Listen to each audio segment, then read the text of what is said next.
Welcome aboard. I'm Captain Jake, and we are back with another unboxing. I think we're running about every other video. One is an unboxing, one is a game. I'm just kind of playing it by ear. So if you have any suggestions, we can do it.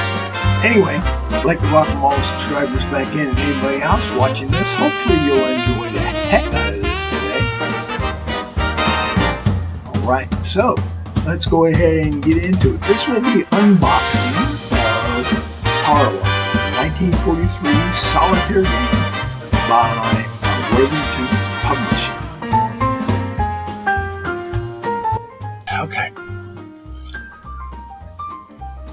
Okay, so standard Worthington, by the way. The new ones that they came out with, which I did a review of the Midway one, as well as the redone 1942, barely fits into these boxes. So this is Tarawa. So let's read the back of it here. Okay, game complexity not low, so it's a little bit tougher for this game.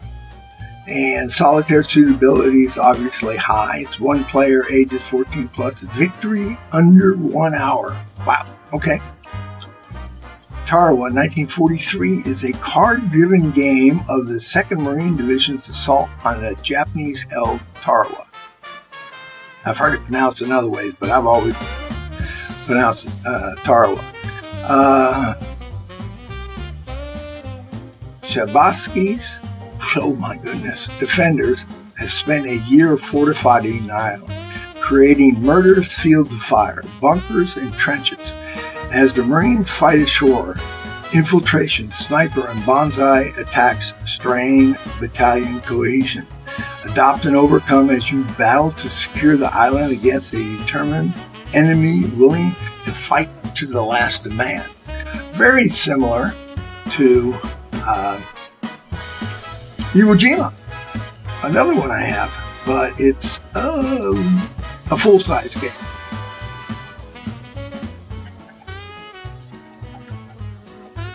And it's by Worthington also. I thought it was, but I didn't want to lead you any bad. It's right behind me. So anyway, so let's go ahead and get in here and see what's in this box. So we have our rules. 24 pages. That's about the longest one I've ever seen. Anyway, game design by Grant and Mike Wiley, and layout and design by Sean Cook. And you can find out more about this game by visiting their website, worthingtonpublishing.com. All right, so we'll read the introduction here. The United States, having adopted island hopping as one of the strategies for defeating the Japanese in the Pacific, were eager to begin taking the war to the enemy. Fresh off the campaign in Guadalcanal, which I don't have a game for Guadalcanal yet, and Archie's War may be the one I want to get because I know it's solitaire. But I digress. The first island selected was a small atoll in the Central Pacific, Tarawa. The cluster of small islands was shaped in a reverse L, with the predominant island, Betio, being the western tip, and 4,500 or so Japanese defenders and Korean workers had built an airfield on the island, as well as a maze of bunkers, trenches, gun emplacements, and defense works. This would be a testing ground for the campaign to come. Better stop drinking in between these. For the campaign to come in the Pacific, not only for the Marines assigned the task, but for the commanders and strategy itself. Failure or excessive losses could lead to a change in U.S. strategy and prolonged war. At Tarawa in November 1943, the U.S. Marines would land roughly 12,000 men of the 2nd Marine Division. Within 3 days, 3,166 men had become casualties at a rate of 26%. To put this in perspective, on D-Day in France, June of 44, the Americans landed 73,000 men and suffered casualties of 6,600 men, a casualty rate of 9%. Yikes. Not yikes on the D-Day, but yikes on the Tarawa. And hopefully I'm not hopefully that's not getting too bad of a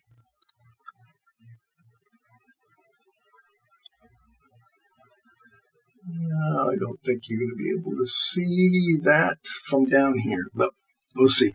You as a player will command USMC invasion of Tarawa, while the game system driven by cards will control the Japanese defenders. The Japanese defenders may be referred to as Japanese AI hereafter. Okay. There are optional rules to make the game system harder or easier, as well as give you optional landing sites. Wow. Okay. So gives us a little bit. What we have here, the game board represents the island Bento. Beneto? Ben? No, it's not Ben. It's Betito. And the water around the island. Players should sit with the north side closest to them. On the island, and water are positions, each of which has rectangular slots for troop markers. Each island position is on the island portion of the board. There are 9 island positions, and each is labeled with a circle with a number around it with the position's name. In the water around the island are wave positions, also with rectangular slots. These are not numbered or named. The wave positions closest to the islands are wave 1. The other wave positions are 2, which is adjacent only to wave 1 positions. Only Marine Corps battalions may occupy wave positions. So, okay, we've got real tiny here illustrations, which I won't go into. We have control of positions, how that is done.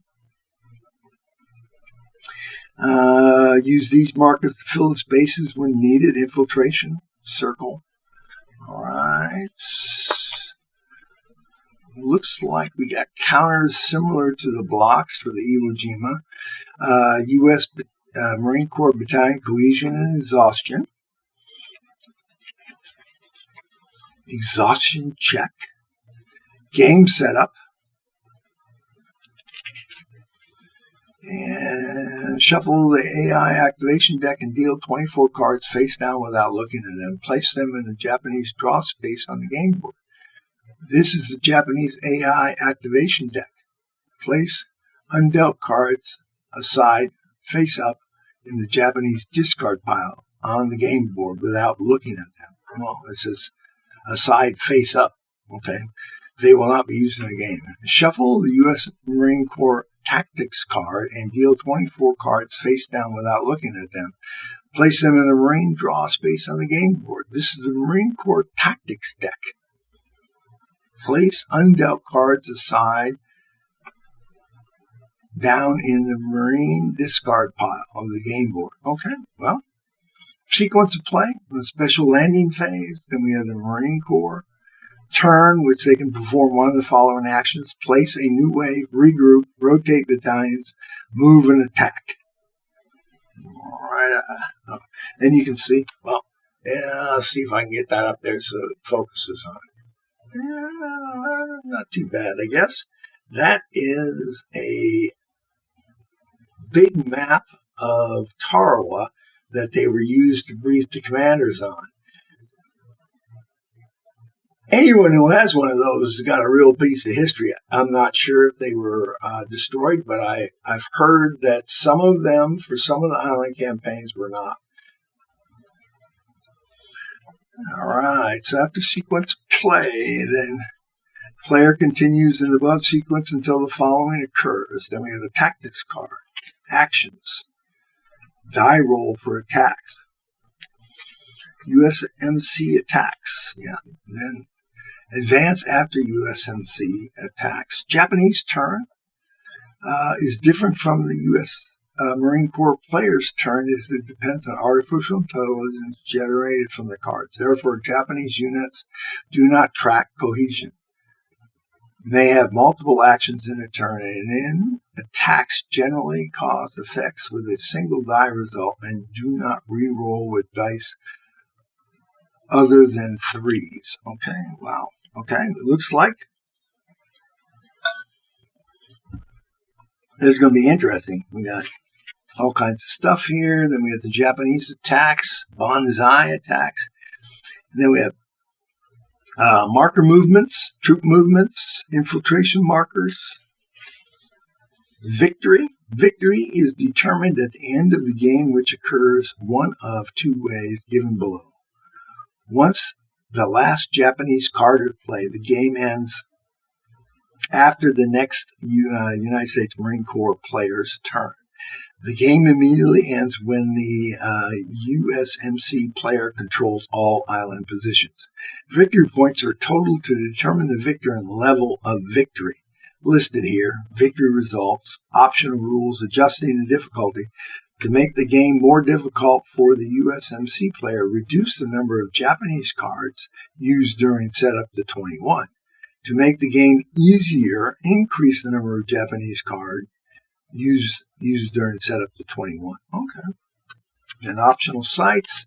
Then we got a game turn and example, which they did it. We're going to play through it like we always do. And then we have a picture in the back. So that is the rules. So what do we have here? We have our, two counter sheets. Wow. I don't think I've ever seen one of these with two counter sheets. But as you can see, we got Marine Corps, probably 3rd Battalion, 1st Battalion, 2nd Battalion, 3rd Battalion, the 8th Marine Corps, 1st, 2nd, 3rd, and 1st, 1st, 2nd, 3rd of the 2nd, and then 1st Battalion, 1st of the 6th. All right, then we get Japanese markers. So again, those are, I didn't check this. And there's the bunkers, and they are, let me see here. They are double-sided because they have exhausted on the backside. And I keep punching that out. The bunkers are bunkers on either side. So, and there goes my first one. We'll be punching these out, obviously, before we play. And they are pre-rounded. Again, Worthington Standard, very well done. Then we have a card here, which has the battalion rolls 5 die, Japanese bonsai attack roll 5, Japanese fire attacks roll 3. Now we have 6th Marine Regiment, Colonel Maurice Holmes commanding. We have 1st Battalion and 3rd Battalion. And this must be how exhausted they become. And then we have 8th Marine Division with the 1st, 2nd, and 3rd Battalions, and then who commanded them. The same, single-sided. And 2nd Marines, which is the 1st, 2nd, and 3rd. Now, did we see, let's look here. Let me move this back so you can see it. That's 8th. And here we have the 6th, which is just 2.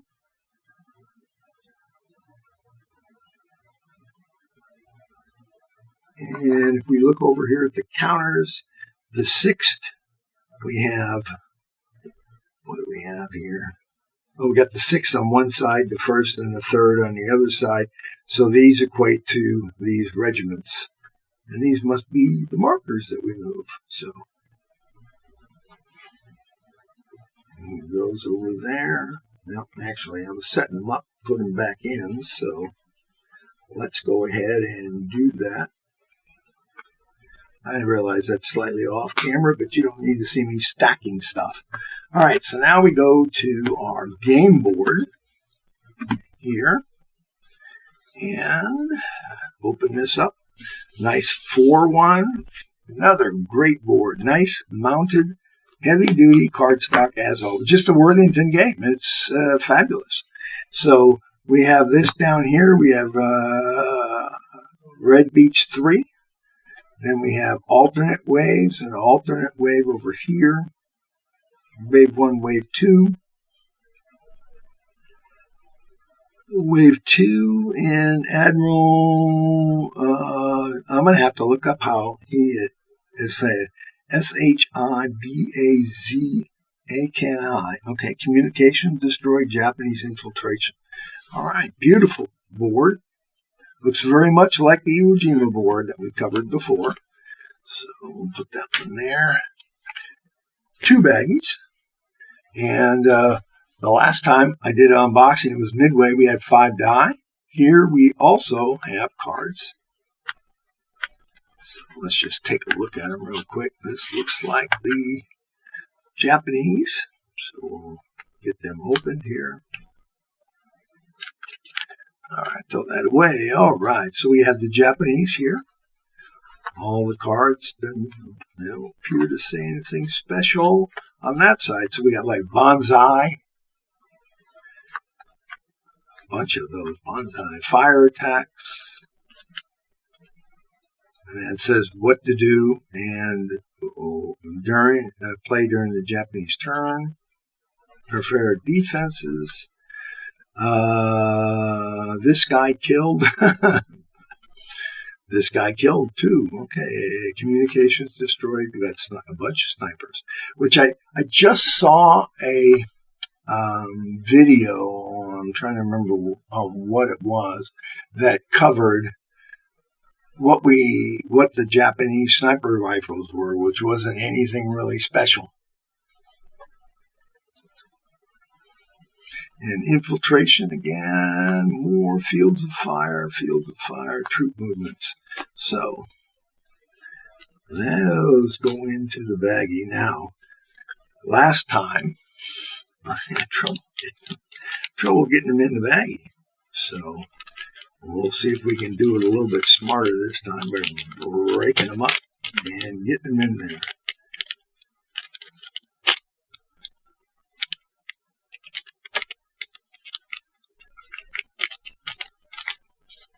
Alrighty, okay, there we go. Oh, the box inside that you can see Marines landing photographs, which is very cool. Now we come over here to the Marine Corps. I'm going to put that something. Oh, that's fine. Got to put it back in the right spot, don't you? Oh. Come here. Okay.